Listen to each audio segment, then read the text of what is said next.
चुनाव यात्रा powered by Mangaldeep. प्रार्थना की महक प्रार्थना के बाद भी।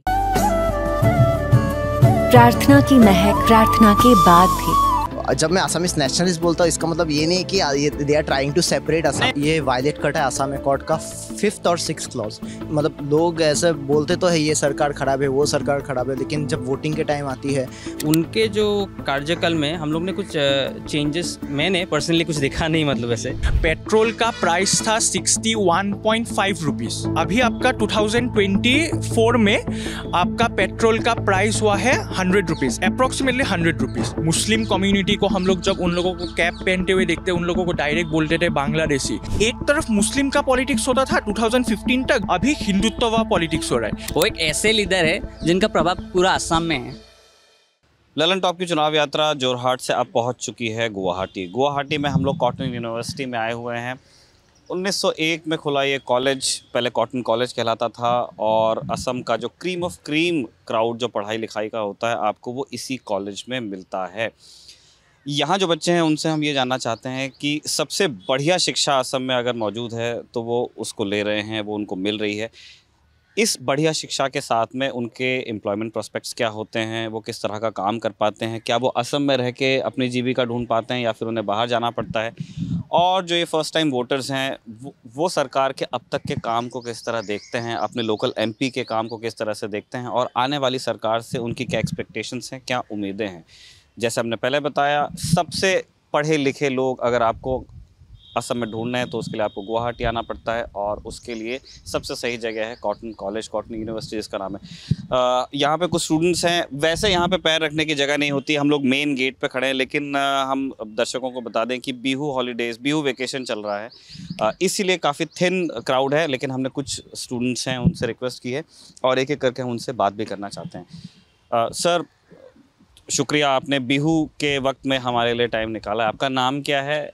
मेरा निशान दास है। मैं अभी मास कम्युनिकेशन डिपार्टमेंट में पढ़ रहा हूँ लास्ट ईयर में। अच्छा निशांत, ये बताइए कि अभी इलेक्शन सीजन चल रहा है और आपने इससे पहले वोट दिया, ये आपका पहला फर्स्ट टाइम? वो आप फर्स्ट टाइम वोट देना चाहते हैं, तो अभी फर्स्ट टाइम वोटर जो हैं असम के, उनके दिमाग में किस तरह की चीज़ें चल रही हैं? आप जो ये वोट देने वाले हैं, आप किन चीज़ों को देख करके देंगे? देखिए, मैं तो अभी गुवाहाटी का रहने वाला हूँ और मैं एक स्टूडेंट हूँ। तो स्टूडेंट की तरफ से मेरे लिए तो employment he I think eligibility main criteria होगा। और अगर एज ए गुवाहाटी वोटर बोले तो मेरा कॉन्स्टिट्यूशंसी में अगर जो पब्लिक ट्रांसपोर्टेशन है, जो आपका सीवेज सिस्टम है, या आप बोलिए जो हम लोगों का अवेलेबिलिटी ऑफ अपॉर्चुनिटीज़ है, आप बोलिए एंटरप्रेन्योरशिप या वो सभी मैटर करेगा इस इलेक्शन में एज ए स्टूडेंट। और मैं देख रहा था कि जैसे आप ये सीवेज के बता रहे हैं, गुवाहाटी कैपिटल है असम की, और काफ़ी यहाँ पे आपको जो असम की कैपिटल है वो गुवाहाटी के अंदर है। डिसपुर छोटा सा एक इलाका है जहाँ से सरकार चला करती है, और ये पूरा इलाका कामरूप मेट्रो कहलाता है। तो यहाँ आप इस शहर में घूमेंगे, जो सबसे बड़ा शहर असम का, वहाँ आपको जगह जगह पंपिंग स्टेशंस मिलेंगे। अभी पानी नहीं है, लेकिन जब यहाँ बारिश होती है, जब ब्रह्मपुत्र का पानी ऊपर आता है, कॉटन यूनिवर्सिटी में जहाँ हम खड़े हैं बहुत पास में किनारा लगा हुआ है, यहाँ से वॉकिंग डिस्टेंस है नदी का। तो यहाँ पानी की प्रॉब्लम एक हमने देखी है कि, और मैं बाढ़ के सीज़न में आया भी हूँ, तो क्या तब सीवेज की भी प्रॉब्लम बढ़ जाती होगी? तो इस तरह के कामों को आपका, जो अभी आपकी करंट एमपी हैं क्वीन ओझा, उनके काम को आप कैसे देखते हैं? एक्चुअली ये प्रॉब्लम जो है ये तो आपका बहुत सालों से चल रहा है। और जो अभी का गवर्नमेंट है जो, और उससे आगे अब कांग्रेस का जब गवर्नमेंट था तो उसमें कुछ चेंजेस नहीं दिख रहा है इस मुद्दे को लेके। क्योंकि अभी जब आपका फ्लड होता है तब रोड्स तो ब्लॉक हो जाता है पानी से, और जो सीवेज का पानी है वो मिक्स हो जाता है। तो उसमें तो प्रॉब्लम्स है ही, और वो जो इशू है इसमें कुछ काम अभी तक नहीं किया है किसी ने भी। बोलते हैं काम करेंगे, बट काम तो होता नहीं है। मतलब जैसे मैं 5 साल से गुवाहाटी आ रहा हूँ, तो मैंने देखा है कुछ फ्लाईओवर्स नए बन गए हैं, एक पुल और ब्रह्मपुत्र पे बन रहा है, पर ये पानी वाला प्रॉब्लम अभी भी है। मतलब देखिए, मेरे हिसाब से जितना साइंटिफिक स्टडी करके आपको बनाना मतलब होना चाहिए कंस्ट्रक्शंस, वो तो होते नहीं है। अभी आप देखिए गुवाहाटी का पॉल्यूशन रेट कितना बढ़ गया है। तो और साइंटिफिक स्टडी और मतलब कॉन्शियस होने का ज़रूरत है जब ये सब बनाते हैं ना इन लोग। तो और कुछ काम तो मेरे हिसाब से नहीं हुआ अभी तक, दिखा नहीं है, क्योंकि जब आते हैं फ्लड्स तब रोज ब्लॉक हो जाते हैं। ठीक है, हम आपने रोज़गार का विषय उठाया था, हम रोज़गार पे आपके और दोस्तों से भी बात करना चाहते हैं। सर, आपका नाम क्या है? मेरा नाम स्वप्निल दत्ता। प्रेजेंटली मैं कॉटन यूनिवर्सिटी में ही मास कम्युनिकेशन एंड जर्नलिज्म पढ़ रहा हूँ, UG second sem. Okay, Swapnil, हम ये जानना चाहते हैं, जैसे आपके एक दोस्त ने रोज़गार का मुद्दा उठाया था और वो कह रहे थे कि वो अपना वोट देते हुए इस चीज़ को बहुत ही सीरियसली कंसिडर करने वाले हैं कि यहाँ अपॉर्चुनिटीज़ का सीन क्या है। हम पहले चाहते हैं ये बताएं कि कॉटन यूनिवर्सिटी, जो कि one of the best institutions है असम में पढ़ाई के लिए, यहाँ के बच्चों के पास किस तरह के मौके होते हैं? क्या आप गुवाहाटी में, असम में अपने लिए काम ढूंढ पाते हैं या फिर आपको बाहर जाना पड़ता है? इस मुद्दे पे मैं अगर बात करूँ तो हमारे कॉटन यूनिवर्सिटी के स्टूडेंट्स एंड ऑल्सो मतलब आसाम के जितने भी कई स्टूडेंट्स हैं, मेनली उन लोग का focus when it comes to opportunities employment, ये लोग का फोकस APSC पे रहता है UPSC के जगह। नॉट बिकॉज उन लोग का एस्पिरेशंस कम है या एम्बिशंस कम है, बट बिकॉज इन लोग का शायद एक तरह से ये थिंकिंग है कि मतलब UPSC तो कंट्री लेवल, नेशनल लेवल पे कंपटीशन होता है। एंड अगर देखे भी तो शायद एक्सेसिबिलिटी भी हमारे नॉर्थ ईस्ट या आसाम के जुआ के लिए मतलब या स्टूडेंट्स के लिए थोड़ा कम रहता ही है।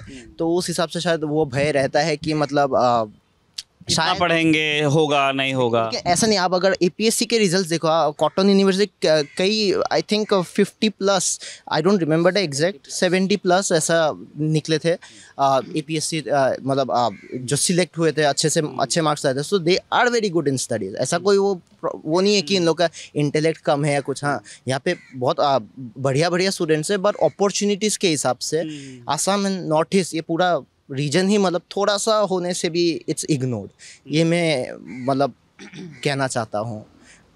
अच्छा, मुझे बताइए कि एक APSC जो लोकसभा आयोग होते हैं बाकी सूबों में, उस तरह से असम में भी APSC है, जो IAS के एक लेवल नीचे, जैसे DSP और जो कमिश्नर रैंक के अधिकारी होते हैं, डिप्टी कमिश्नरेट जो होते हैं अलग अलग ज़िलों में, वहाँ पे उनकी पद स्थापना होती है। जो और उससे और ग्रेड 3 ग्रेड 4 के एम्प्लॉयज़ के लिए भी यहाँ पे एग्ज़ाम्स होते होंगे, जैसे बाकी जगह अधीनस्थ कर्मचारी चयन होता है।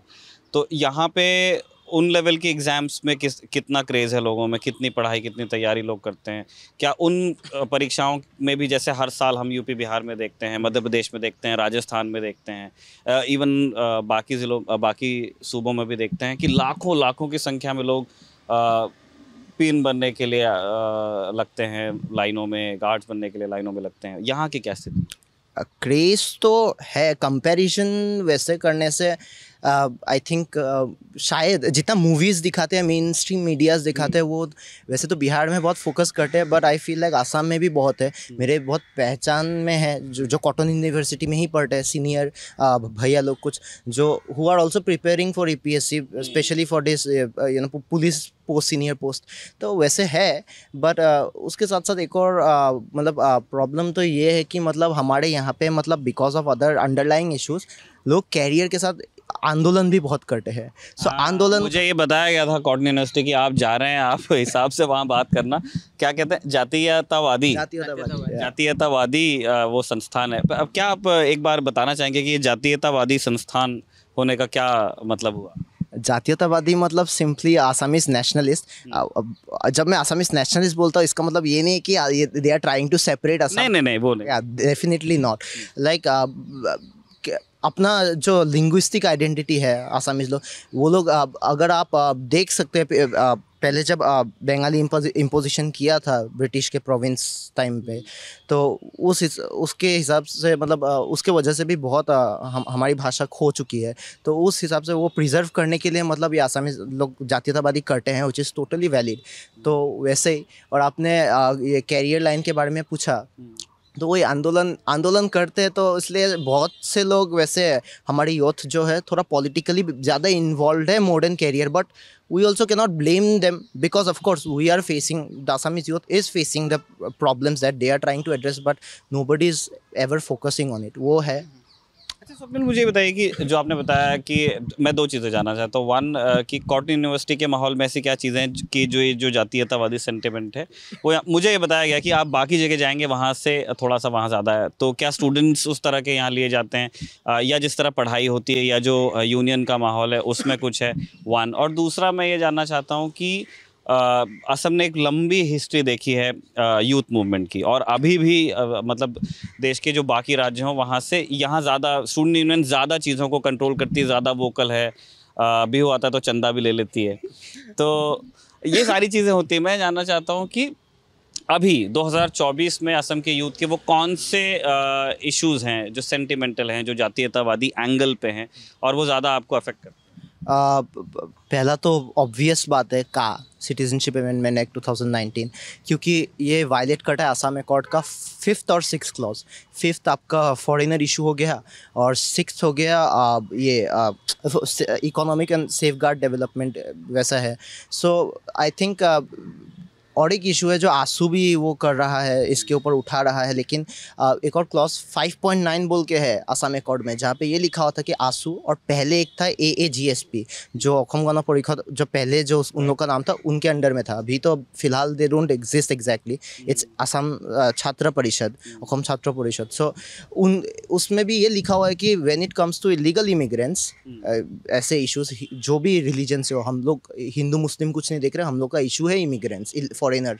सो जो भी इशू है आंसू का राय लिया जाएगा, लेकिन आज आंसू जैसे जातीयतावादी स्टूडेंट विंग ने प्रोटेस्ट करने के बाद भी, इतना इस पे कॉल करने के बाद भी इशू पे, तब भी आज जो भी सरकार है, बीजेपी सरकार हो या पहले भी अगर आप कांग्रेस सरकार में देखें तो IMDT एक्ट के टाइम में भी बहुत कुछ हुआ था, बट IMDT के बाद ही ये 5.9 ये सब स्पेसिफाई किया गया था। सो आज वो सरकार सुन नहीं रही है, तो वैसे एक है। फिर आप अगर चीफ मिनिस्टर जो हैं यहाँ के हिमंता बिस्वा शर्मा, वो लगातार कह रहे हैं, उनका भी एक रीसेंट स्टेटमेंट हमने देखा, वो कह रहे हैं कि even if one undeserving migrant gets citizenship under CA, तो मैं मतलब जिम्मेदारी लेता हूँ उस चीज़ की, डिजर्विंग लोगों को ही दिया जाएगा। आप लोगों क्यों कन्विंस नहीं है इस बात से? मैं चाहता हूँ इसमें बाकी लोग भी, आपके दोस्त भी जुड़े, आप अपना कारण बताइएगा, बाकी लोग अपना बताएंगे। अरे ये मतलब अगर सिंपल से बोलो तो ऐसे I feel like this is a political statement, that's like fake reassurance. ऐसे कई स्टेटमेंट्स पहले भी पास में भी दिए गए हैं जो आज तक मतलब कभी फोकस नहीं किया गया, या जो बात दी गई है उस पर मतलब सरकार टिकी नहीं है। सो बात घुमा के बाद में कुछ और ही काम करता है, तो ऑफ कोर्स ट्रस्ट तो of course that will be broken, because we have seen historically I don't mean 90s history, even in 3-4 years का हिस्ट्री में ही हम लोग देख चुके हैं क्या Assam, like the indigenous people of very Assam and also north east के साथ कैसे खिलवाड़ किया गया है। चाहे वो मतलब विदेशी आप बांग्लादेशी बोलिए या दूसरे लोग ही बोलिए, मतलब नॉर्थ ईस्टर्न, तो उस हिसाब से वैसा है।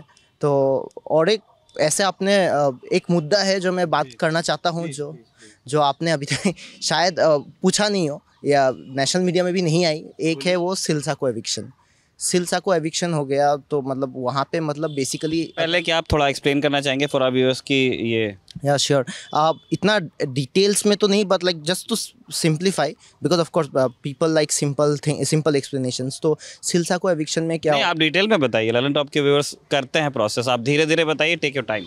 हाँ, सो बेसिकली मतलब क्या हुआ था, तो जो सिल्सा को जगह है वहाँ के लोग मतलब बेसिकली उन लोग को एविक्ट कर दिया गया था इन द नेम ऑफ कि ये लोग इलीगली लैंड कहाँ पे हैं? सिल्सा को असम में, पंजाबरी की तरफ है, गुवाहाटी के जो पंजाबरी है वहाँ के तरफ सिल्सा को बिल है। तो वहाँ पे कुछ लोग रह रहे थे पहले, तो सरकार ने उन लोगों को नोटिस दिया कि आप ये जगह छोड़ के जाइए, क्योंकि जो भरलू नदी है, जो सारा गुवाहाटी का पानी जहाँ पे जमा होता है, तो वहाँ इसलिए वो लोग सरकार वो बताना चाहती है इन लोगों की आप लोग जो लोग यहाँ पे बेदखल कर रहे हैं जो लैंड है, उसके लिए असल में गुवाहाटी में आर्टिफिशियल फ्लड हुआ, वो बोल के उन लोगों को खाली करने को बोला। तो उन लोगों ने असल में वो सरकार के खिलाफ असल में प्रोटेस्ट किया, कि जो ये लोग असल में जो असमीज रियल असमीज पीपल है, असल में खिलौंजिया जो बोलते हैं असम में वो है, लेकिन खिलौंजिया मतलब इंडिजीनियस पीपल जो है वो बोलते हैं। तो वो बोला तब भी सरकार ने उन लोगों की बात नहीं सुनी और उन लोगों को वहाँ से हटा दिया। तो ये लोग ये इशू को लेकर बहुत हुआ था, प्रोटेस्ट हुआ था। बहुत सारे संगठन जो है उन लोगों ने भी प्रोटेस्ट किया था, लेकिन सरकार ने अभी तक कुछ कदम नहीं किया। मीडिया में भी नहीं है, हाँ। रीजनल मीडिया पे आई थी, but like of course regional media is not reaching out the national audience. और बात ये कि ठीक है, मतलब पहला तो मैं ये मानता हूँ कि ज़मीन किसी का भी नहीं है, लोगों का होता है। पीपल, द गवर्नमेंट और any people, they have to get rid of the idea that nation first because people first. ये मैं मानता हूँ, क्योंकि अगर नेशन फर्स्ट बोले, nation how do you define nation? UP, Bihar, Haryana, of course not. Assam भी आता है, नॉर्थ ईस्ट भी आता है, बात वो है। और सेकेंड, मतलब अगर ठीक है आपने एविक्ट कर भी दिया, वो लोग इलीगली लैंड ले भी रहे, तो you should have an instant policy of giving them a shelter और लैंड, है ना? तो वो तो नहीं दे रहे। तो उस मुझे ऐसा लगता है कि ये जो बात अभी आप कह रहे हैं वो थोड़ा कॉन्ट्रडिक्शन में जाती है, क्योंकि असम में दोनों तरह के एविक्शंस हो रहे हैं। असम में काजीरंगा में एविक्शंस हुए हैं, बाकी आपके नेशनल पार्क्स जो हैं वहाँ से भी एविक्शंस हुए हैं, और तब काफ़ी हैवी हैंड के साथ गवर्नमेंट ने वो एविक्शंस किए थे। वो तस्वीर हमने देखी जिसमें एक वो पत्रकार या फोटोग्राफर था, मैं याद कर रहा हूँ, एक शव के ऊपर कूदता हुआ, वो तस्वीर खूब वायरल हुई थी। तो उस तरह के एविक्शंस भी हुए हैं जिनको जो एक जो डोमिनेंट पर्सपेक्टिव है असम की, उसने सपोर्ट किया है कि ये ठीक हो रहा है, हमारे राइनों के लिए जगह नहीं है। और यहाँ एक दूसरा इशू है, लेकिन यहाँ पे जिन लोगों को एविक्ट किया जा रहा है वो आपके हिसाब से एसएमईज हैं। तो क्या दो तरह के एविक्शंस और दो तरह के लोगों को किस तरह ट्रीट किया जाता है, उसमें आपको ऐसा लगता है कि कोई फ़र्क आपके मतलब सबकॉन्शियसली हो गया? आपने जो राइनो का इशू बोला, see there is the thing, wildlife का ऑफ कोर्स प्रोटेक्शन का तो बात आता ही है। सो लाइक या eviction in the sense like if it's harming the environment, if it's harming the animals there and the wildlife, so of course valid है, but at the same time I'll give the same logic कि हाँ eviction हो रहा है, instant एक policy होना चाहिए जहाँ पे लैंड देना चाहिए। बट मतलब वहाँ से भी जिनको एविक्ट कर रहे हैं उनको भी आप एक पॉलिसी के तहत कीजिए, रिहेबिलिटेट कीजिए, आप ये कह वो, और चाहे वो बांग्लादेशी हो, चाहे वो नॉट बांग्लादेशी ऑफ कोर्स नहीं, बांग्लादेशी मैंने इसलिए कहा क्योंकि यहाँ पे जैसे मैंने पहले बताया, मैं आता रहा हूँ असम, और यहाँ पे मैंने देखा है कि एक कैजुअल अप्रोच है कि the moment people see a Muslim fellow with a cap, वो उसको सीधे बांग्लादेशी बोल देते हैं, बिना ये सोचे कि हो सकता है वो एसएमईज हो। असम में भी एसएमईज मुस्लिम्स भी हैं और ऐसे लोग भी हैं जो मुस्लिम्स हैं और एसएमईज नहीं है, लेकिन वो यहाँ रहते हैं, उनके फोरफादर्स यहाँ पे रहते हैं।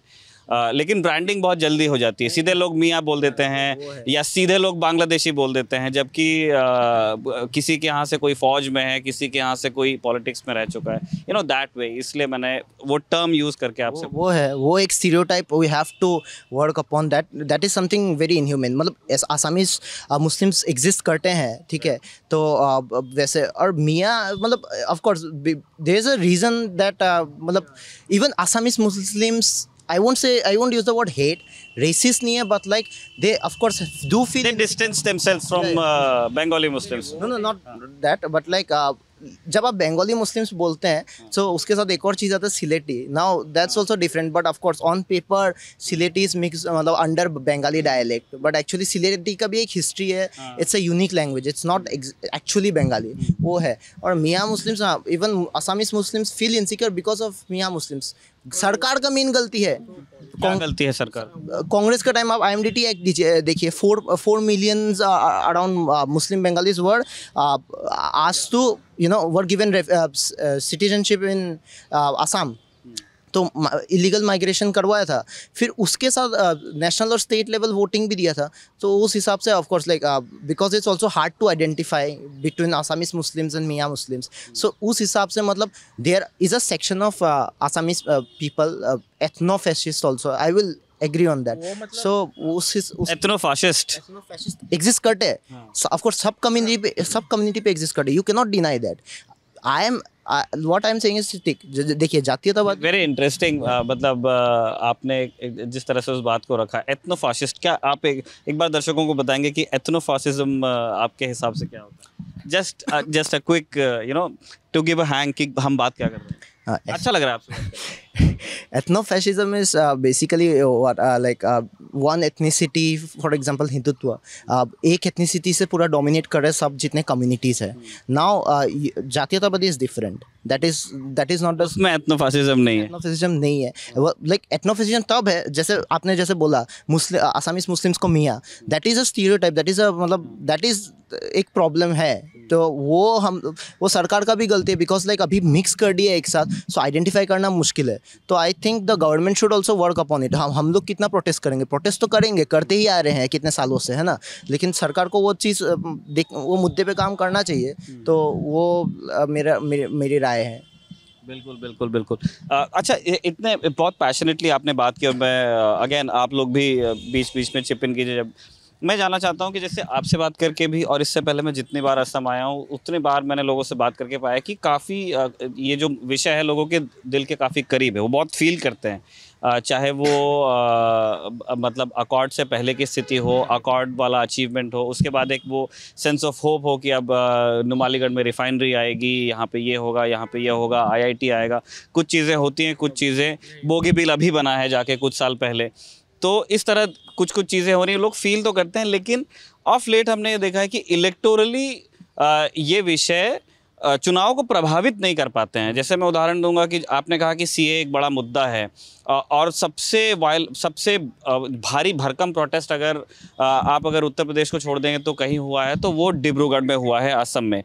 और इतना भारी कि दिल्ली से कई लोग जो आना चाहते थे वो नहीं आ पाए। एक ओपन कॉल दे दिया गया था कि अगर 100 मिनिस्टर आते हैं तो ऐसा हो जाएगा, वैसा हो जाएगा। तो तब ऐसा लगा कि ये चीज़ बहुत अफेक्ट करती है लोगों को। और अब ये जो पुराना मतलब जब ये आंसू का जो पूरा मूवमेंट चल रहा था, वो सेंटिमेंट एक तरह से रिवाइव हो गया। लेकिन उसके बाद जब हम असेंबली इलेक्शंस देखते हैं, वो चीज़ आती नहीं है, वो चीज़ ज़मीन पे उतरती नहीं है। अभी हम देख रहे हैं कि लोकसभा इलेक्शन के पहले CA के रूल्स नोटिफाई हो गए हैं, कुछ छिटपुट प्रोटेस्ट हुए, अपर असम में भी है, थोड़े बहुत यहाँ गुवाहाटी में भी हुए, पिछले प्रोटेस्ट से थोड़े से कम हुए। क्या आपको ऐसा लगता है कि जो पढ़े लिखे असमीज़ लोग हैं वो इस बात को लेके फील तो बहुत करते हैं, लेकिन वोट नहीं करते हैं इस चीज़ के आधार पे? वो बेशक है। पीपल मतलब लोग ऐसे बोलते तो है ये सरकार ख़राब है, वो सरकार ख़राब है, लेकिन जब वोटिंग के टाइम आती है they are like either nota but they don't go to vote on it, so that is a problem. Voting is आज वोटिंग आपको मिल रही है डेमोक्रेसी के वजह से, आज आपके पास वो डेमोक्रेटिक राइट है, कल वो नहीं भी हो सकती है। तो आज ऐसा क्यों लगता है? ऐसा क्यों लगता है? ऐसा थ्योरी रेटोरिक है, मतलब कल हो भी सकती है। जो भी सरकार, बीजेपी हो, कांग्रेस हो, कम्युनिस्ट पार्टी हो, कोई भी, I am not specifying any party, but like कल अगर वो हो जाती है तो यू कैन उस दिन रोक के फ़ायदा तो है नहीं। तो मैं ये बेशक कहना चाहूँगा, चाहे वो यूथ हो, चाहे वो ओल्ड सिटीजन्स हो, वो आए, वोट दे जिसको वो सही सोचते हैं। तो ये तो कहना चाहूँगा। क्या आपको ऐसा लगता है कि अब ये इशू ऐसा बन गया है, चाहे वो CA हो, चाहे जो ये जातीयतावादी सेंटिमेंट है, इट्स देयर, आपके दिल में है, कॉलेज कॉरिडोर्स में है, लाइब्रेरीज में है, लेकिन चुनाव के मैदान पे नहीं है? चुनाव के मैदान पे नहीं, मतलब are you talking about democracy? Democracy भी और इलेक्टोरल पॉलिटिक्स, जो अभी जैसे अभी वोटिंग होने वाली है, ठीक है, अपर असम से अभी मैं होके आ रहा हूँ, तो वहाँ भी मैं लोगों से मिला, तो जब तक कि मैंने पूछा नहीं तब तक कि उन्होंने CA का नाम भी नहीं लिया। ओके, वो तो हो सकता है, शायद वैसे टाइप के लोग हो सकता है कि मैं बहुत सारे लोगों से तो मैं नहीं मिला हूँ, मैं 2 ही दिन या 2.5 दिन का अनुभव। ओके, एक जो हम लोग इंग्लिश में टर्म बोलते हैं ए पॉलिटिकल, वेरी प्रिविलेज्ड, वैसे भी हो सकते हैं। आज है कई आसामीज भी है, कई वैसे हमारे नॉर्थ ईस्ट के ही इंडिजिनस है जो इस विषय पे बात नहीं कर रहे हैं। आप जब पूछते हैं तभी वो बोलते हैं, लेकिन जब बोलते हैं इतने ओपिनियनेटेड भी नहीं होते। या तो कोई लोग डरे हुए रहते हैं, या तो कोई लोग केयर नहीं करते। सो मैं यही कहना चाहूँगा कि आप अगर केयर नहीं करें तो केयर करना स्टार्ट कीजिए। कल को क्या हो जाए, कल को आपका ही कल्चरल आइडेंटिटी कैसे वो दब जाए, कोई ठिकाना तो है नहीं। आप का के मुद्दे पे अगर जाए तो आप त्रिपुरा पे देख लीजिए, त्रिपुरा में ऑफिशियल लैंग्वेज कौन सी थी? त्रिपुरा की एक्चुअल लैंग्वेज कौन सी थी? कोकबोरोक थी उन लोग की नेटिव स्टेट लैंग्वेज, बट आज it's the Bengali Hindu majority जिसने क्या बोलते हैं ये पूरा डेमोग्राफी चेंज कर दिया है। सो वो वैसे हम you have to care as an Assamese youth, as an Assamese you know old citizen जो भी है, सिर्फ आसाम ही नहीं, मणिपुर और नागालैंड और नॉर्थ ईस्ट के जितने भी हो, बिकॉज वी आर मतलब 8 स्टेट्स ना यहाँ पे आसाम में, सिक्किम इंक्लूडेड, सो सबको केयर करना चाहिए। एक और चीज़ फिर मैं आपके बाकी दोस्तों से भी बात करना चाहता हूँ। मैं आपके उस आर्गुमेंट पे अभी भी वो एथनोफासिज्म वाली बात पे मैं सोच रहा हूँ अभी भी कि किस चीज़ को कहा जाएगा, क्या सिर्फ रिलीजियस सेंटिमेंट पे होगा तभी वैसा कहा जाएगा, या सिर्फ एक नेटिविस्ट सेंटिमेंट पे होगा तभी कहा जाएगा। तो ये सोचने वाली चीज़ है वन। और दूसरा मैं ये जानना चाहता हूँ कि ये बात बिल्कुल सही है कि तमाम नॉर्थ ईस्ट के जो स्टेट्स हैं, चाहे वो साउथ के स्टेट्स हों, चाहे वो नॉर्थ के हों, चाहे वो सेंट्रल इंडिया जहाँ से मैं आता हूँ, चाहे वो वेस्ट हो, ये उत्तर प्रदेश से प्रशांत आता है, तो यहाँ की अपनी इंडिविजुअल आइडेंटिटी, कुजीन, खाना पीना, कपड़ा, ये सब कुछ में है। मतलब जो डाइवर्सिटी नॉर्थ ईस्ट में है उससे हो सकता है थोड़ा कम डाइवर्सिटी हो, दैट आई कैन एक्सेप्ट, लेकिन डाइवर्सिटी वहाँ पे भी है। इस पूरी डाइवर्सिटी को अगर हमें साथ में रखना है तो हमको थोड़ा कुछ कॉम्प्रोमाइजेस हमें एक नेशनल नैरेटिव के लिए देने होंगे। Do you agree? National narrative, like what do you mean by national narrative? National narrative मतलब जैसे आप असमीज और मैं मध्य प्रदेश का हो गया, तो और हम दोनों को एक देश में रहना, तो हम दोनों एक दूसरे को थोड़ा कंसेशन तो देंगे। अच्छा, तो उस हिसाब से तभी तो देश बन सकता है। देश मैंने ऑलरेडी स्टेट किया था कि how if nation is defined by the west and north of India, then that is not. नहीं, मैं ये बिल्कुल नहीं कह, I know you are not saying that, but I am stating it because many mainlander Indians practice that, believe that, right? वो तो एक superstition है, वो पूरी तरह से गलत। अगर कोई ये बोलता है कि ये मणिपुर और ये यहाँ से, मतलब मैं उस तरह के सुपरस्टिशन में या उस तरह के स्टीरियोटाइपिंग को पूरी तरह डिनाउंस करता है ललन टॉप। हम ये कह रहे हैं कि you acknowledge my culture, I will acknowledge your culture, और वैसे भी तो ओके, मैं आपका कल्चर एक्नॉलेज करता हूँ, आप भी मेरे करते हैं, राइट? अभी मैं अगर राजस्थान में आसामीज़ हो या बोडो लैंग्वेज, या आई एम ऑल्सो मिक्स, मैं मीतेई भी हूँ, मणिपुरी भी हूँ, सो लाइक अगर मैं अपना मीतेई कल्चर उधर में डोमिनेट करने जाऊँ राजस्थान कल्चर में, will they like it? Of course not. So same is for Northeast, na. So what I'm trying to say is that, see, Jatiyatwad is not ethnofascism. That's totally different. Ethnofascism individually में exist करता है, but community हिसाब से अभी भी Northeast में आया नहीं है. So मैं कुछ दिन पहले Instagram में comment sections में देख रहा था, जो सिलचर में रहने वाले कुछ बंगाली मेजॉरिटी है, वो लोग बोल रहे थे कि बाराक वैली का इंडिजीनियस बंगाली से ऐसा टोटली फैक्चुअल इनएक्यूरेसी। आप दिमासा देखिए, सिलेटी देखिए, वो लोग है मेन इंडिजीनियस। तो हम लोग जो कल्चरली प्रिजर्वेशन पे ध्यान दे रहे हैं, उस मुद्दे पे बात कर रहे हैं, that is totally different than ethnofascism, वो है। फिर मेरा सिंपल ये मुद्दा है कि आप आज देखिए, आप मतलब इंडिया के अंदर से दूसरे स्टेट से आते हैं, आइए आप हमारे कल्चर को थोड़ा अडॉप्ट कीजिए, सीखिए। आप ज्योति प्रसाद अग्रवाल का टाइम देखिए, उन्होंने वो असमिस थे और तो जैसे आई एम श्योर अगर कोई हिंदुस्तान के बाकी हिस्सों से यहाँ पे आता है और अगर उनके बच्चे स्कूल्स में पढ़ते हैं या वो गवर्नमेंट एग्जाम्स के लिए अप्लाई करते हैं, तो उनको वो सारे जो असमिस लोगों पे रूल्स अप्लाई होते हैं जो गवर्नमेंट ऑफ असम ने बनाए हैं, वो उसी को फॉलो करते हैं। वो बच्चे भी अगर गवर्नमेंट स्कूल में पढ़ेंगे तो वो असमिस ही पढ़ेंगे, या सेकेंड लैंग्वेज या थर्ड लैंग्वेज हिंदी होगी, आई डोंट नो यहाँ पे कैसे पढ़ाते हैं। वैसा नहीं है, ऑप्शनल रहता है आसामीज हिंदी के बीच स्कूल में भी, ठीक है। आप सीबीएसई में भी देख लीजिए। वैसे अभी मेरे स्कूल के टाइम में I never found other Assam based languages, beat Bodo और सच, ठीक है। फिर आप आज अगर आप ताई लैंग्वेज को ताई के लैंग्वेज को कल्चर को देखिए, वो प्रिजर्व नहीं हो रहा है। So various identities are being distinct, going to distinct. हाँ, तो वैसा है। और क्या बोलते हैं ये जब आप बाहर से, मैं सीधा सीधी बोल रहा हूँ, किसी का नाम नहीं लूँगा, बट हमारे यहाँ पे कुछ पॉलिटिकल स्टूडेंट्स हैं, मतलब नॉट फ्रॉम कॉटन, बाहर से youth supporting XYZ political party, ठीक है। So won't specify that, but like गाड़ी लेके निकलते हैं, क्या झंडा वंडा लेके निकलते हैं, जो is not totally at all related to Assam और नॉर्थ ईस्ट पर से। तो वैसे टाइप के जो कल्चरली डिस्टॉर्ट करने आ रहे हैं, so that is a threat to us, that can not be denied. सो वैसा वही मेरा मतलब विषय ओपिनियन है। एक और चीज़, जैसे आप बता रहे हैं कि एक सो कॉल्ड मेनलैंड डोमिनेशन जो आपको लगता है कि 2-3 चीज़ों में हो रहा है ना, मैं तो पूरी तरह नहीं एग्री करता उस चीज़ से। क्या आपको ऐसा लग रहा है कि विद इन असम भी जो डाइवर्सिटी है, वो भी एक जो डोमिनेंट असमीज आइडेंटिटी है, उसका एक तरह से प्रभुत्व, जैसे फॉर एग्जांपल आप किसी मिसिंग से मिलेंगे तो उसको भी मतलब ये प्रेशर फील करना पड़ता है कि वो एक माइनॉरिटी है विद इन असम, वो है असम का ही, उनके अपने जो ब्रह्मपुत्र से लगे हुए उनके अपने गांव हैं, उनको थोड़ा एडजस्ट आपके साथ करना पड़ता है। तो ये मुझे ऐसा लग रहा है कि वो चेन रिएक्शन है। हर व्यक्ति जिसके पास थोड़ा संख्या बल है, थोड़ा सा धन बल है, थोड़ा सा कल्चरल कैपिटल है, वो बाय नेचर एक मतलब दूसरी आइडेंटिटी को डोमिनेट करने की कोशिश करता है।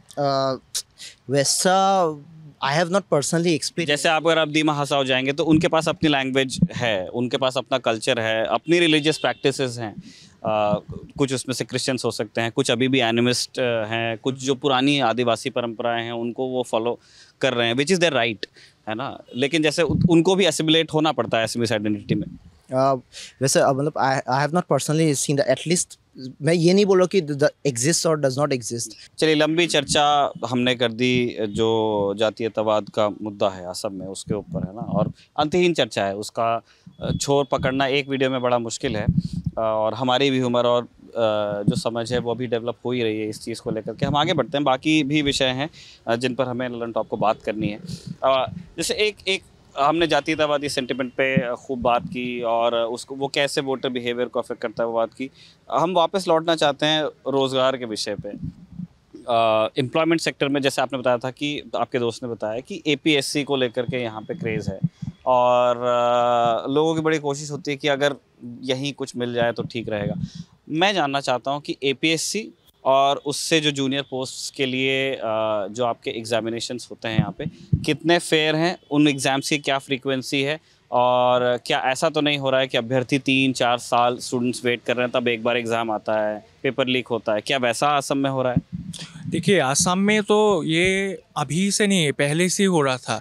जैसे पहले हम लोग कांग्रेस के दिन में देखा था कि आसाम के लोगों को अनएम्प्लॉयमेंट का बहुत ज़्यादा प्रॉब्लम हो रहा था, और तभी से जैसे, और सिर्फ अनएम्प्लॉयमेंट भी नहीं, पोवर्टी, फिर आप लोगों का जैसे प्राइस राइज, उन मुद्दों के लिए ही लोगों ने बीजेपी को चुना था 2015 में।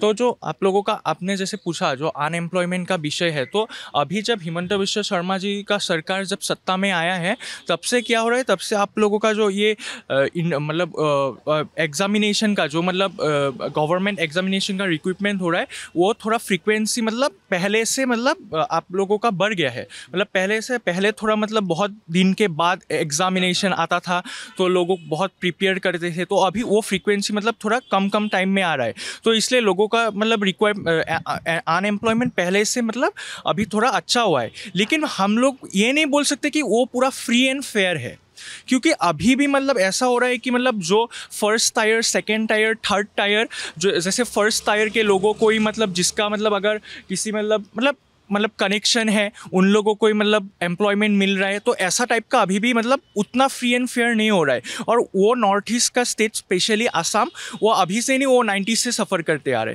तो मैं सोचता हूँ कि वो अगर थोड़ा और ज़्यादा मतलब वो मतलब ट्रांसपेरेंट होगा तो अच्छा होगा। ट्रांसपेरेंसी आप चाहते हैं कि सरकारी एग्जामिनेशन में बढ़े। और कौन से मुद्दे हैं आप जो चाहते हैं कि इन चुनावों में उनको जगह मिले? और जो आप लोग चारों लोग गुवाहाटी से ही हैं, ठीक है, तो मैं 2 चीज़ें आप सबसे जानना चाहता हूँ। 1 कि आपके जो करंट MP हैं मिस ओझा, उनके काम को आप कैसे देखते हैं, जो भी उन्होंने 5 साल में काम करवाया, और जो अब इलेक्शन हो रहा है उसमें जिस तरह से कैंडिडेट फील्ड किए गए हैं, चाहे उस आपके जो दोनों पार्टीज़ ने कैंडिडेट फील्ड किए, उनके बारे में आपकी क्या राय है? 1 बाय। तो क्वीन ओझा जी ने 5 साल MP क्वीन ओझा जी ने 5 साल यहाँ पे MP रहे, तो उनके जो कार्यकाल में हम लोग ने कुछ चेंजेस, मैंने पर्सनली कुछ देखा नहीं, मतलब वैसे इसलिए आई थिंक बीजेपी ने इस बार कैंडिडेट चेंज करने का निर्णय लिया, क्योंकि वो अनपॉपुलर हो गए थे आई थिंक।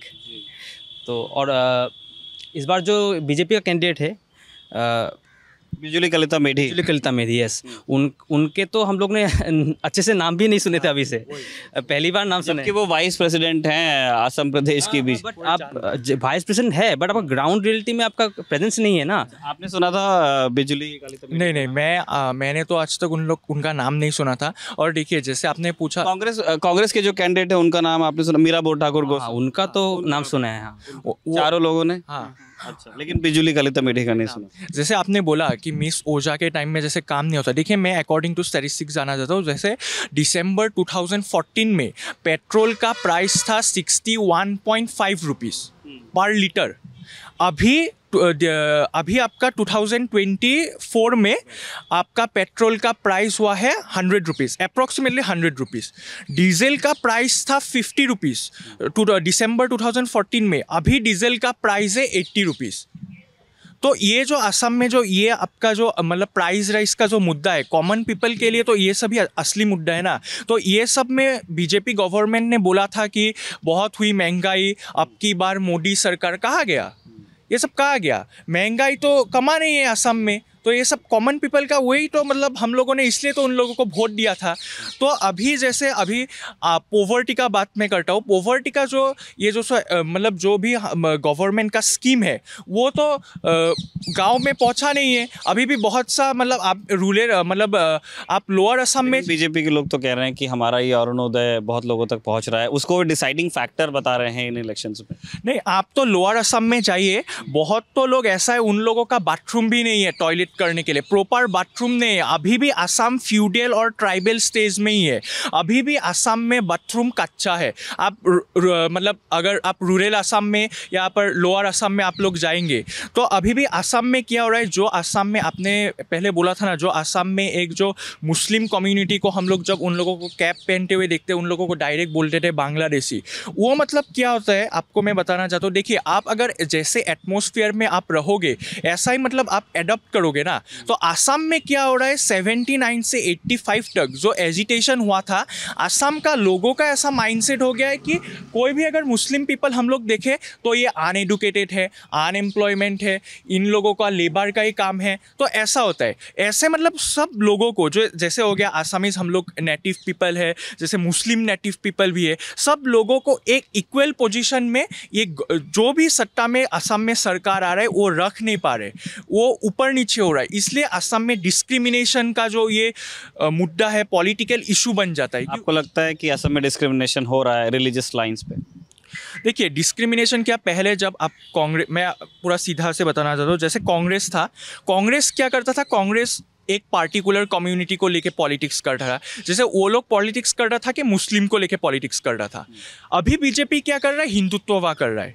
तो ये जो एक तरफ मुस्लिम का पॉलिटिक्स होता था 2015 तक जब तरुण गोगोई का सरकार था, अभी हिंदुत्ववाद पॉलिटिक्स हो रहा है। तो असम का जो बीच का नेटिव पीपल है, जो हम लोग बोलते खिलौंजिया भूमिपुत्र, उन लोगों को प्रॉफिट नहीं हो रहा है। इसलिए मैं सोचता हूँ कि इसलिए आप लोगों का जो ये जो मतलब वो जो मतलब एक जो मतलब वो क्रिएट हो रहा है, जो मतलब एक प्रोटेस्ट का जो माहौल क्रिएट हो रहा है, इसलिए क्रिएट हो रहा है क्योंकि वो जो जातीयतावादी है, हम लोगों का एक मतलब पार्टी था AGP, असम गण परिषद, वो आया था क्योंकि 79 से 85 तक जब एजिटेशन हुआ था, उसके बाद हम लोगों का आसाम एकॉर्ड फॉर्म हुआ था, तब प्रफुल्ल कुमार महंत फर्स्ट CM बने थे। उन लोगों ने क्या किया, जब CAA बीजेपी ने सदन में लाया, उन लोगों ने क्या किया, CAA के अगेंस्ट में, CAA के फॉर में वोट कर दिया AGP ने। उसके बाद वोट करने से हम लोगों का वो जो बिलीव है AGP के ऊपर से उठ गया। उठ जाने के बाद हम लोगों का चॉइस नहीं था, जब 2019 में CAA इम्प्लीमेंट किया था, उसके बाद हम लोगों का चॉइस नहीं था कि हम लोग किसी और एक पार्टी को मतलब वोट दे सके। तब एक न्यू पार्टी फॉर्म हुआ, AJP, असम जातीय परिषद। उन लोगों ने इतना ग्राउंड लेवल में वो इतना प्रमोशन नहीं किया था, इसलिए वो लोग सत्ता में नहीं आ पाया। तो अभी हम लोगों को असम का लोगों को, असम का यूथ को, अभी हम लोगों को ऐसा एक पार्टी चाहिए जो मतलब सिर्फ हिंदुत्व या मुस्लिम या खिलौंजिया भूमिपुत्र ऐसा किसी का भी पॉलिटिक्स ना करे, मतलब सबको इक्वली देखे। क्योंकि अब आप अगर देखना चाहते हैं, देखिए पंजाबी लोग भी है, जैसे मराठी लोग भी है, वो लोग भी असम में बहुत दिनों से रह रहे हैं। जैसे मुस्लिम लोग भी है, जैसे आपने बोला आसामीज मुस्लिम है, जैसे हम लोग अभी खिलौंजिया भूमिपुत्र है, जैसे खिलौंजिया लोग भी है। तो सब लोगों को एक इक्वल लेवल में रखना पड़ेगा ना। तो ये गवर्नमेंट यहाँ पर क्या करते हैं, मतलब वो पॉलिटिक्स करने लग जाता है कि उन लोगों को मुस्लिम को एक अलग मतलब पार्ट में रखो, खिलौंजिया भूमिपुत्रों को अलग पार्ट में रखो, फिर नॉन असम इसको अलग पार्ट में रखो, वो पॉलिटिक्स करने लग जाता है। इसलिए असम में मतलब वो प्रोटेस्ट का मतलब वो एटमॉस्फेयर ज़्यादा क्रिएट होता है। ठीक है, आप भी इस बातचीत पे कुछ जोड़ना चाहते हैं? अभी आपके दोस्तों ने काफ़ी इंपॉर्टेंट पॉइंट्स रेज किए हैं। जो असम के जो लोकसभा चुनाव है, हाँ लोकसभा चुनाव में ऐसे बहुत से मुद्दे हैं। पहले तो जो अनएम्प्लॉयमेंट का इशू है वो बहुत ही ज़्यादा मुद्दा है। और देखिए, जब असम का जो सीएम है हिमंता बिस्वा शर्मा, उन्होंने जब चुनाव में उतरा तो वो प्रचार कर रहे हैं, तो उन्होंने बोला कि लोग वो जो जैसे मुद्दा है, जैसे मेन इशू है जो का है, जैसे उन लोगों पे लोग नहीं ध्यान देंगे। लोग सिर्फ डेवलपमेंट के नाम पे वोट देंगे, लोग सिर्फ अरुणोदय के नाम पे वोट देंगे, और जैसे सोशल स्कीम्स है, जैसे लाखपति भाई जो कुछ स्कीम्स है उसके लिए वोट देंगे, डेवलपमेंट के लिए वोट देंगे। तो मेरा मानना है कि और जैसे ये जैसे इशू जैसे का वो लोगों के बीच ज़्यादा नहीं पहुंच रहा। जो एजुकेटेड पीपुल है उन लोगों के बीच में ये थोड़ा है, लेकिन जब वोट का बारी आता है, जब चुनाव में वोट डालने का बारी आता है, तो ये लोगों के मेन मुद्दा नहीं रहता। तो वो लोग कुछ डेवलपमेंट का इशू रखते हैं तो ऐसे ही वोट डालते हैं। और जैसा कि पहले जो सरकार था कांग्रेस का, और कुछ लोग बोलते हैं कि कांग्रेस सिर्फ मुसलमान की राजनीति करती है, सिर्फ उन लोगों का कोई ऐसा मुद्दा नहीं है जो असम के लिए, हित के लिए, असम के पीपल के लिए हो, जो ऐसा मुद्दा है। और एक बात जोड़ना चाहूँगा कि जो कांग्रेस के शासन में ही जो असम मूवमेंट हुआ था, तो उसमें 855 लोग शहीद हुए थे। तो वो ही कांग्रेस आज बीजेपी जो कुछ एक्ट ला रही है, तो उसमें वो लोग प्रोटेस्ट कर रहे हैं, जो कांग्रेस खुद 855 लोगों को शहीद के लिए जिम्मेदार थी। तो ये बोलना चाहेंगे। आपको ऐसा लगता है कि कांग्रेस की करंट लीडरशिप जो है असम में, है ना, अभी गौरव गोगोई हैं, ठीक है, एक बड़े लीडर पूर्वोत्तर में अभी गौरव ही नज़र आते हैं, क्योंकि बहुत सारे जो प्रोमिनेंट लीडर्स थे वो अब या तो इस दुनिया में नहीं हैं, या तो कई लोगों ने बीजेपी ज्वाइन कर ली है। तो क्या जो करंट लीडरशिप है कांग्रेस की, वो ये आप लोगों के इश्यूज़ को एक्नॉलेज कर रही है कि हमारे बारे में इस तरह की बातें होती हैं, हमें अब थोड़ा कोर्स करेक्शन की ज़रूरत है? क्या आपने उनके बयानों में, उनके वो जिस तरह से खुद को कैरी करते हैं, उसमें कोई चेंज देखा है? देखिए, कांग्रेस का जो अभी का लीडरशिप है, जैसे असम प्रदेश कांग्रेस कमेटी के जो अध्यक्ष है भूपेन बोरा, और जो गौरव गोगोई जैसे प्रमुख लीडर है, तो उन लोगों ने सिर्फ असल में जो मुस्लिम एरिया है वहाँ पे ज़्यादा जोर दे रहा है, कुछ ज़्यादा मुद्दा नहीं उठा रहे, और सिर्फ बीजेपी को जो बीजेपी का जो वर्क है उसमें वो लोग सवाल उठा रहे हैं। और जैसे कि वो लोग असल में गांव के भीतर जाए, असमीज लोगों के अंदर पहुँचे, उन लोगों का बात जाने, वो लोग ये नहीं करे, वो सिर्फ ऊपर में ही चल रहे हैं अपना निर्वाचन प्रसार। तो इसलिए वो लोग असल में जो असम लोगों का, जैसे हमारा स्टूडेंट्स का जो मेन मुद्दा है, मेन प्रॉब्लम्स है, वो लोग वो नहीं मुद्दा उठा रहे हैं। और सभी कुछ लोग बोलते हैं कि गौरव गोगोई ने संसद में जो पार्लियामेंट में बहुत ही ज़्यादा अपना वॉइस रेस किया है। लेकिन उनकी वो क्लिप बहुत चलती है जिसमें प्राइम मिनिस्टर धन्यवाद प्रस्ताव पे अपनी बात कह रहे हैं और वो इंटरप्ट कर रहे हैं। लेकिन वही मैं बोलना चाहूँगा कि वो कुछ असम के लोगों के बारे में नहीं बोल रहे, असम का जो प्रॉब्लम्स है वो संसद में नहीं बोल रहे, वो सिर्फ माननीय प्रधानमंत्री नरेंद्र मोदी जी को सिर्फ उनके बात बोल रहे हैं, उनको सिर्फ इंटरप्ट कर रहे हैं बातों में, और उनके बीच बोल रहे हैं, और बीजेपी को सिर्फ हमला कर रहे हैं अपनी बातों से। कांग्रेस में आप कह रहे हैं कि एक लीडरशिप क्राइसिस है, और उनकी पोल स्ट्रैटेजी को भी लेके आपने बात रखी। बीजेपी की लीडरशिप जो असम में है, चाहे वो HBS हो, वो पीयूष हजारिका हैं, वो जयंत मल्ला हैं जो उनका राइट लेफ्ट हैंड कहे जाते हैं, वहाँ आप देखेंगे सर्बानंद सोनोवाल हैं। बीजेपी की लीडरशिप के बारे में आप क्या सोचते हैं? देखिए, बीजेपी का जो लीडरशिप है, जो अभी बीजेपी के जो असम के जो माननीय मुख्यमंत्री है जो हिमंता बिस्वा शर्मा, वो एक ऐसे लीडर है जिनका प्रभाव पूरा असम में है, असम में नहीं पूरा नॉर्थ ईस्ट में है। और जो NDA का जो नेता है वो उनका भी वो कन्वेनर है। तो बीजेपी का जो राष्ट्रीय जो नेता है वो लोग हिमंता बिस्वा शर्मा पर बहुत ही विश्वास करते हैं। तो उनको लगता है कि हिमंता बिस्वा शर्मा के ही मदद से वो लोग नॉर्थ ईस्ट में अपना सरकार बना पाएंगे, या नॉर्थ ईस्ट में उन बीजेपी का जो संगठन है वो अच्छे से कर पाएंगे। और जो हिमंता बिस्वा शर्मा है उनका जो पॉपुलरिटी है वो लोग आप लोग सभी टीवी में देख ही पाएंगे, जो जब वो निर्वाचन चुनाव के प्रचार में जा रहे हैं तो कितना सारे लोग आए हैं। आप अग्री करते हैं अपने दोस्त से बीजेपी की लीडरशिप के बारे में, जो वो बीजेपी की लीडरशिप के बारे में जो वो कह रहे हैं? मैं ये बोलूँगा कि हिमंता बिस्वा शर्मा का इन्फ्लुएंस बहुत ज़्यादा है। अब it's different if I personally agree और डिसएग्री विथ हिम और डिसलाइक और लाइक हिम, बट हाँ, अगर आप देखिए उनका जर्नी हिमंता बिस्वा शर्मा का, तो कांग्रेस मुक्त जो मूवमेंट स्टार्ट किया था हिमंता बिस्वा शर्मा की वजह से ही successful I won't use the word successful, of course Congress है अभी भी, but what I am saying is influence एक बढ़ा था पूरे नॉर्थ ईस्ट में। अब वरना तो आसाम में कांग्रेस ही रहता अगर हिमंता बिस्वा शर्मा अभी भी कांग्रेस रहते, तो इन्फ्लुएंस में वो करूँगा। बट लीडरशिप मैं उस पर इतना राय नहीं दूंगा, क्योंकि मतलब मैं ये सोचता हूँ कि leadership is not about how much people like you, but how much you work for people, तो वो है उस पर है। और एक और चीज़ आपने इनको कांग्रेस के लीडरशिप के बारे में भी पूछा था। सो असम के हिसाब से अगर मैं कांग्रेस के बारे में पूछूं तो मेरा एक सवाल ही है कांग्रेस से।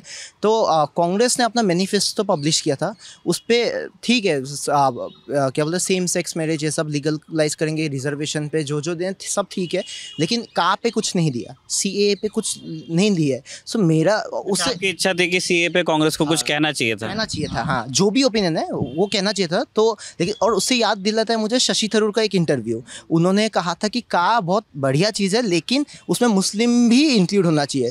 तो someone as indigenous from here, मुझे तो ऑफ कोर्स वो एक भय रहता है कि मतलब अगर कल को पॉसिबली अगर कांग्रेस जीत गई तो क्या वो लोग कास्ट स्क्रैप नहीं करके में मुस्लिम्स को डाल के आसाम में मुस्लिम्स और हिंदू बंगाली दोनों को माइग्रेट करवाएंगे? अगर वो इशू होता है तो of course then I think Congress should work better. So that is my question.